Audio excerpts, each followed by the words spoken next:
La entrevista a la carta, en diálogo directo con los protagonistas de los hechos. Nos acompaña en esta tarde Esteban Bernal, ministro de Inclusión Económica y Social. Ministro, ¿cómo está? Muy buenas tardes. Buenas tardes, Gisela. Gracias por la invitación. Muchísimas gracias a usted. Ministro, este tema de la adopción, por años lo he vivido, lo conozco muy bien de cerca, he hecho muchos reportajes al respecto desde hace muchísimos años, por lo menos 20, y le cuento que hasta el día de hoy nada ha cambiado. Los niños pasan años sin que se les dé la oportunidad de tener una familia, porque cuando la parte legal no establece a un niño legalmente como en abandono, en estado de abandono, pues ese niño nunca lo van a poder adoptar. ¿Cómo hacemos o cómo está haciendo el gobierno esta vez para cambiar eso que durante, ya le digo, desde que yo me acuerdo 20 años, no se ha logrado? Gisela, yo creo que usted me ha invitado a reflexionar sobre uno de los temas más importantes de la cartera de Estado que presido por pedido del presidente de la República. El tema de la adopción es uno de los temas más delicados y yo diría de mayor importancia con respecto a la necesidad que tiene de la atención del gobierno nacional a aquellas niñas y niños que están en las casas de acogida, en acogimiento institucional. Yo me he encontrado con una cantidad de nudos críticos que lamentablemente se da de carácter institucional. Además de ello, más allá de la reflexión que usted hace en vivencia propia, a través de una hermana con quien mantenemos cercanía y de estas circunstancias, me pude percatar hace muchos años de la dificultad institucional que genera el Estado ecuatoriano con respecto a este derecho de los niños y niñas. Y por esa razón, sumado a que en el plan de gobierno del presidente Guillermo Lasso está justamente darle una solución. Hay que diferenciar en dos aspectos fundamentales de este tema. El primero, el institucional relacionado con la competencia del Ministerio de Inclusión Económica y Social. Y el segundo, el tema relacionado con la justicia ecuatoriana. Un tema que, si bien no es de competencia del MIES, en el marco de esa regulación integral estamos en conversaciones permanentes con el Consejo de la Judicatura, con la Asamblea Nacional para generar algunas regulaciones con respecto al COPINA y hemos empezado también a desarrollar, que está ya avanzado en un 80%, el nuevo manual de adopciones. ¿Qué lograremos con esto? Antes de pasar al manual, que es importantísimo también, cómo se lo va a plantear, ¿dónde están esos nudos críticos que usted ha identificado? ¿Dónde se ubican? No solo en la parte de lo que le corresponde al Ministerio de Inclusión Económica y Social, al MIES, sino también al tema judicial. ¿Dónde están esas trabas? Yo le voy a comentar. Déjeme primero contarle que el objetivo que tenemos en el Ministerio es establecer una temporalidad no superior a 9 meses desde que los padres prevén la necesidad o prevén su predisposición para poder adoptar en el país. 9 meses, que es la misma temporalidad, es un acto inclusive simbólico, me refiero yo, que es la misma temporalidad que quienes hemos sido padres en la vida por carácter natural, tenemos para aprender a ser padres. Por lo tanto, esa temporalidad será lo máximo que dejaré como un legado como ministro de Inclusión Económica y Social. Pero ahí tenemos que reflexionar de manera articulada todos. Primero, sabe que cuando me encontré en el ministerio es que hoy en día, por ejemplo, realizamos 5 cursos de padres, 5 cursos, cuando deberían ser 12. Un caso que ha sido inclusive debatido en las redes sociales de la ex vicealcaldesa de la ciudad de Quito, en donde se inscribe en enero, contacta el MIES en mayo. Nadie me ha dado una explicación clara con la excepción de decir no tenemos personal, cuando eso también puede ser mejorado y regulado con apoyo internacional, en fin, que lo estamos trabajando. Luego en mayo le dicen venga en junio para el curso de padres y venga de 3 a 5 de la tarde, de lunes a viernes y usted tendrá que cumplir ese horario. Los padres no acceden fácilmente a ese horario porque trabaja el uno en una empresa, el otro en otra empresa. ¿Quién tiene que regularse, Gisela, en ese entonces? Nosotros, pues. El MIES tiene que generar una flexibilización y tenemos que trabajar con diferencias de horarios para darle a los padres las facilidades, porque no estamos pensando en los padres, hay que pensar en los niños y niñas que están en casas de acogida. En junio, cuando ya no viene, dice venga en septiembre. En septiembre regresa, tampoco recibe el permiso y dice, no importa, de aquí tienen que venir en octubre o noviembre, ¿qué hacemos? Ya ha pasado 11 meses desde cuando preveyeron o pusieron su punto de partida en enero y que manifestaron su voluntad por adoptar en este país. 11 meses que no hemos virado a mirarles a aquellos niños. Entonces vea usted que los nudos críticos sí son institucionales en principio. A ellos súmele que a pesar que la normativa determina a los señores jueces y juezas que tienen 8 días para resolver lo relacionado con casos de adopción, a veces se demoran mucho más tiempo, tienen argumentaciones que no entro en el detalle porque es una competencia del Consejo de la Judicatura. Pero la Constitución dice que los niños son prioridad en este país, eso dice nuestra Constitución, los derechos de los niños son prioridad. Pero otro factor de los que usted está comentando es que cuando los niños pasan de 2 años se les denomina dentro del sistema de adopciones como niños de difícil adopción. ¿Por qué? Porque la mayoría de los padres no quieren niños ya mayores, quieren niños chiquitos, recién nacidos, lo que también dificulta la oportunidad de aquellos niños que pasan de los 3, 4, 5 años, tengan la oportunidad de llegar a un hogar, de ser parte de una familia, ¿no? No solo es el sistema judicial, como usted lo dice, no solo es el sistema de la institución en sí, que no facilita las cosas para que los padres adopten. También, claro, como se demoran, usted dijo, 11 meses. Yo conozco una pareja que se demoró cerca de 8 años para poder adoptar un niño en este país, ¿no? Y esto fue hace más o menos 20 años. Y 8 años se demoraron en lograr adoptar a una niña. Y más fácil le ofrecían en el mercado negro niños que adoptarlos. Pero como eran personas decentes, personas buenas, nunca se arriesgaron a ese mercado y decidieron esperar. Sin embargo, varias veces casi claudican en ese deseo de tener un niño, de acoger a un niño en el seno de su hogar. Y eso es lo más peligroso de todo, que le estamos diciendo a los niños que están por montones en los orfelinatos, en las casas de acogida, que no van a tener familia. Mire, se me entrecortó por alguna situación de audio, pero entiendo bien a dónde iba su pregunta, Gisela. Usted conoce que esa es una realidad de carácter social. También quienes quieren adoptar ponen ciertas condiciones que no están enmarcadas en la realidad social que determina un proceso de adopción, sin miramientos, sin condicionamientos, y no solo las condiciones que usted mencionó en términos de edad. A veces nos encontramos con duras y crudas realidades, pero que debemos tener la prudencia necesaria para interpretar esto como un caminar paulatino para encontrar soluciones. Pero también como MIES hemos interpretado aquello. Tenemos ya en este momento 2 organizaciones adicionales a las 4 organizaciones internacionales que forman parte para la adopción con extranjeros. ¿Y por qué menciono esto? Porque estas familias internacionales y extranjeras son mucho más predispuestas a adoptar a niños con discapacidad, niños adultos, sin miramiento alguno, y eso obviamente va mejorando la condición del proceso de adopción. También estamos próximos a firmar con 2 adicionales, es decir, en el periodo del gobierno del encuentro hemos duplicado, aspiramos el próximo 30 de noviembre, en donde le declararemos a la primera dama como embajadora de adopción, porque ha sido una de las que ha impulsado profundamente este tema. Lo haremos en la ciudad de Quito, un lanzamiento para que se incorporen 2 organizaciones adicionales internacionales que nos permite efectivamente cumplir y trabajar directamente con estas instancias y que a su vez permita también dar una mayor amplitud. Como ve, son varias listas que vamos a ir mejorando. Para Ministro, eso se ha planteado. Y dentro de este proceso de esta reestructuración también se va a flexibilizar los requisitos que tienen que cumplir los padres para poder adoptar. En el manual cuenta varios elementos que nos van a permitir aminorar esas dificultades, pero cuidado, tampoco es que se va a generar una facilidad.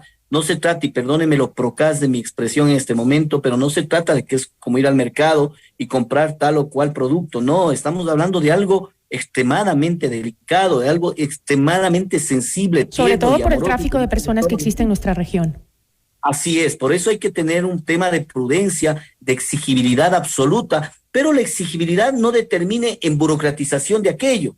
Es decir, la temporalidad que hablamos de los 9 meses, que además es un acto inclusive simbólico, creería, y de acuerdo a las primeras informaciones, estudios, verificaciones, hemos podido interpretar que es una instancia completamente adecuada, ecuánime, una temporalidad prudente que nos permita dar cumplimiento como instituciones, tanto la judicial como la institución gubernamental, de las exigencias. Vamos a minorar ciertas condicionantes. Le voy a contar otro nudo crítico y que vale la pena que lo reflexionemos. En varios de los casos y evidencias que hemos podido trabajar con los propios padres que han intentado acceder al proceso de adopción, Se han encontrado con técnicos o técnicas a nivel de todo el país en este proceso que cuando llegan padres que tienen hijos, ¿no? Y que tienen hijos y que les dicen queremos también seguir apoyando, queremos adoptar un niño, resulta que desde el MIES receptan una frase que me parece espeluznante. ¿Y por qué quiere más niños si ya los tiene? Casi para decir por amor a Dios. O sea, ¿cómo pueden pensar una realidad así? Igual forma, han recibido los padres, aquel que tenía un grado de obesidad, uno de sus padres, el rechazo porque dice usted tiene obesidad. Cierta normativa es rígida. Yo estoy pensando bajo esos ejemplos que le acabo de contar. Si los padres previamente a tener un hijo de forma natural prevén, se hacen una investigación, ven si están en condiciones de obesidad o no. En absoluto, pues Gisela. Pero entonces me está diciendo que hay fallas graves en el proceso técnico, tal vez en el personal técnico que procesa justamente los trámites de adopción.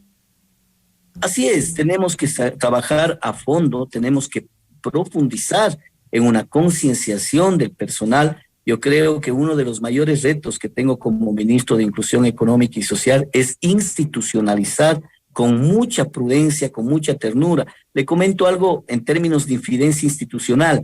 He dispuesto que varios de los técnicos, inclusive del nivel jerárquico superior del ministerio, visiten las casas de acogida, porque solo así van a interpretar que para quienes están trabajando no es para la institución, no es para el Estado ecuatoriano, es para esos niños y niñas que están en acogimiento institucional, que están ávidos y deseosos de tener un abrazo social, de tener un abrazo familiar, la calidez de un hogar. Solo así pueden interpretar la celeridad que requiere eso. Solo así podrán interpretar que si el padre de familia, el padre y madre que quieren adoptar no pueden de 3 a 5 de la tarde, de lunes a viernes, bueno, pues flexibilicémonos, hagamos de 6 a 8 de la noche, hagamos los fines de semana. Lo prioritario, lo privativo aquí es interpretar el artículo 44 de la Constitución de la República, que nos obliga a dar un privilegio de ser el derecho fundamental de los niños, niñas. ¿Cuánto cree que demore todo este proceso para que esté activo un sistema de adopción ágil y seguro? No suelo ser de los que me pongo tiempos de manera aventurada, la verdad. Siempre trato de ser mesurado porque la institucionalidad pública tiene sus riesgos de cumplimiento porque a veces dependemos de ciertas condiciones externas a la institucionalidad. Sin embargo, el punto de aceleramiento es profundo. Si usted revisa mis redes sociales, varias de las reuniones permanentes que tengo en el despacho ministerial, ahora me encuentro en la ciudad de Ambato, en actividades justamente del ministerio por los 201 años de independencia de Ambato, pero cuando estoy en el despacho, varias de las reuniones y he privilegiado con organismos internacionales, con instituciones locales en este aspecto.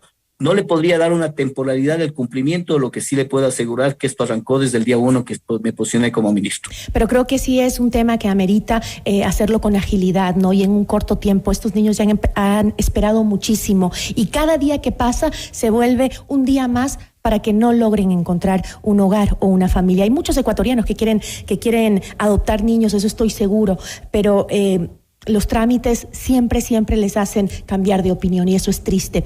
Ministro, me gustaría hablar sobre otro tema y espero invitarlo pronto para volver a hablar sobre el tema de la adopción y que ya nos traiga buenas noticias de que el sistema ya está caminando bien. Esperemos que así sea y para eso lo volveré a invitar de seguro. Pero me gustaría hablar de otro tema porque se nos va el tiempo. También se planea, entiendo, implementar un código QR en diversos puntos de cobro como establecimientos comerciales para que las personas que se benefician de los subsidios sociales puedan recibir su dinero. Estamos hablando de los bonos. ¿Cómo va a funcionar esto?